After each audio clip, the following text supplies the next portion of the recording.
Hello guys, मैं हूं नवीन और शुरू करते हैं हमारी वीडियो और हमारे टॉपिक की तरफ जो कि है ETF। ओबियसली आपने सुना होगा काफ़ी जगह पर, स्टॉक मार्केट में तो काफ़ी ज़्यादा ट्रेंडिंग टॉपिक है इंडेक्स फंड और ETF वगैरह। तो आज हम इसके बारे में जानेंगे कि ये ETF होता क्या है और क्यों ये इतना ज़्यादा इन्वेस्टर्स को पसंद आता है, क्या है इसके अंदर जो कि काफ़ी लेस कॉस्टली होता है, एफिशिएंट होता है और हम इसे यूज़ करें तो कम से कम पैसे खर्च करके हम ज़्यादा से ज़्यादा स्टॉक मार्केट से बेनिफिट ले सकते हैं। किस तरीके से हमें यूज़ करना चाहिए, क्या होता है ये, आज हम इसके बारे में जानेंगे। तो चलिए शुरू करते हैं।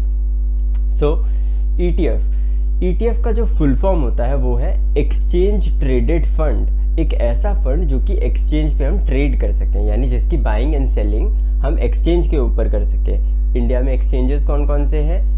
NSE और BSE जो कि मोस्ट पॉपुलर एक्सचेंजेस हैं।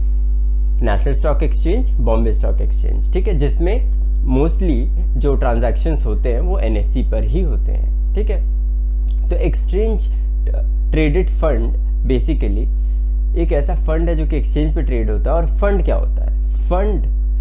फंड की काफ़ी डेफिनेशंस है। म्यूचुअल फंड भी होता है। म्यूचुअल फंड का मतलब क्या होता है? डिफरेंट लोग जो है म्यूचुअली एक फंड बनाते हैं और उस फंड को एक एक्सपर्ट मैनेज करता है, उसे कहते हैं म्यूचुअल फंड, ठीक है। उसी तरीके से ये सेम फंड, ये same mechanism exchange traded fund में भी यूज होता है, ठीक है। एक्सचेंज ट्रेडेड फंड में बेसिकली आपका एक फंड का टोटल पोर्टफोलियो एक एक्सपीरियंस पर्सन जिसको काफ़ी ज़्यादा एक्सपीरियंस हो चुका है स्टॉक मार्केट में ट्रेड करने का, वो उसे मैनेज करता है। और वो चीज़ जो है, instead of mutual fund, instead of other markets, आप जो है सेकेंडरी मार्केट जो कि एक्सचेंजेस पे अवेलेबल होती है, जैसे आपका जो है अब स्टॉक्स हो गया, ज़ेरोधा हो गया, इसके थ्रू आप सेकेंडरी मार्केट में ट्रेड कर सकते हैं। तो उसके थ्रू आप ट्रेड कर सकते हैं। विद इन अ सेकेंड आपकी बाइंग एंड सेलिंग दोनों हो जाएगी, ठीक है। तो इसमें ये फ़ायदा होता है। जबकि म्यूचुअल फंड में क्या होता है, एक लॉक इन पीरियड होता है, उसमें जो है आपको एक टाइम पहले से ही स्टिपुलेटेड होता है कि 1 से 2 दिन लग जाएंगे, T+2 ट्रेड डेज लग जाएंगे। तो इस तरीके से पहले से स्टिपुलेटेड एक टाइम होता है जिसमें आपको जो है आपका जो ट्रेड है वो एग्जीक्यूट होगा, ठीक है। उसमें भी काफ़ी तरीके के आपके पास वो होते हैं, फंड्स होते हैं, जैसे open ended fund, close ended fund. Open ended fund मतलब कि इसमें कोई किसी तरीके की लिमिट्स नहीं होती यूनिट्स की। आप जितने ज़्यादा इन्वेस्टर्स उतने ज़्यादा यूनिट्स। आप कहोगे 1000 यूनिट्स और चाहिए, और यूनिट्स ऐड होते जाएंगे उस फंड में। और क्लोज एंडेड होता है कि हमने डिसाइड कर लिया कि 1000 यूनिट्स ही रहेंगी तो 1000 ही रहेंगी, बस उनकी वैल्यूज़ जो है around according to the demand and supply जो है उसकी वैल्यूज़ चेंज होती रहती हैं, ठीक है।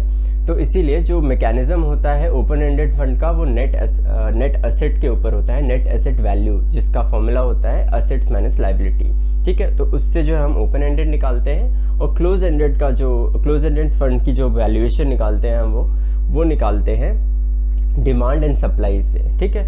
अगर सप्लाई कम है, सिर्फ 1000 यूनिट्स हैं और लोग ज़्यादा चाहते हैं तो ऑब्वियसली उसके प्राइसेस ज़्यादा होंगे। तो इस तरीके से फंड्स का वैल्यूएशन होता है।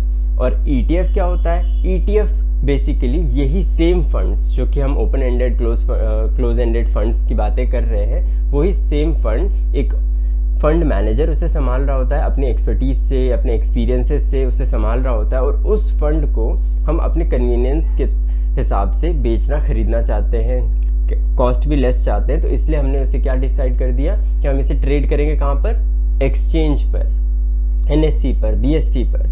इसीलिए उसे कहते हैं एक्सचेंज ट्रेडेड फंड। इसमें जो कॉस्ट आती है वो काफ़ी कम आती है, नेग्लेजिबल कॉस्ट आती है, ठीक है। जैसे आपका जो एग्जिट लोड होता है, काफ़ी सारे में तो आपको एग्जिट लोड, म्यूचुअल फंड में आप जाओगे तो उसमें एग्जिट लोड हो गया, अजीब अजीब से कॉस्ट होते हैं। जैसे एग्जिट लोड हो गया, फॉरबियरेंस लोड हो गया। इसके अलावा आप जो है कभी और पैसा लॉक इन से पहले निकालना चाहते हो तो उसका अलग पेनल्टी लगता है। तो ये डिफरेंट कॉस्ट्स होती है। लेकिन ETF में ऐसी कोई भी कॉस्ट नहीं होती है।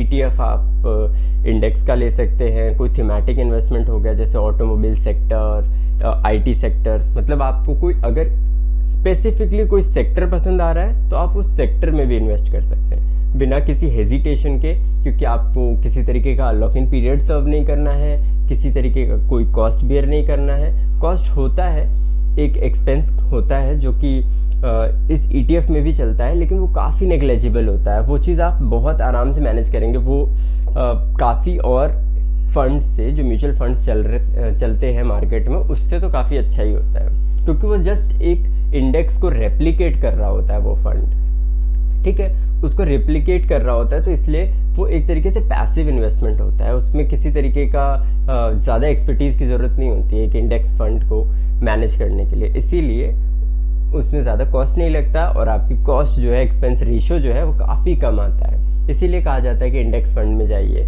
क्योंकि उसमें कॉस्ट कम आता है और कंपाउंडिंग का जो फ़ायदा है वो आप ज़्यादा से ज़्यादा उठा सकते हैं उसमें। इसीलिए वॉरेन बफेट भी कहते हैं कि इन केस मुझे कुछ नहीं आता स्टॉक मार्केट से रिलेटेड, तो मैं डेफिनेटली अपना सारा पैसा इंडेक्स फंड में लगाऊंगा। इवन उन्होंने ये भी कहा है कि जब मैं नहीं रहूँगा या मैं मर जाऊँगा तो उसके बाद मेरा जो भी इन्वेस्टमेंट हो, सारी इन्वेस्टमेंट आप इंडेक्स फंड में लगा करके छोड़ दीजिए।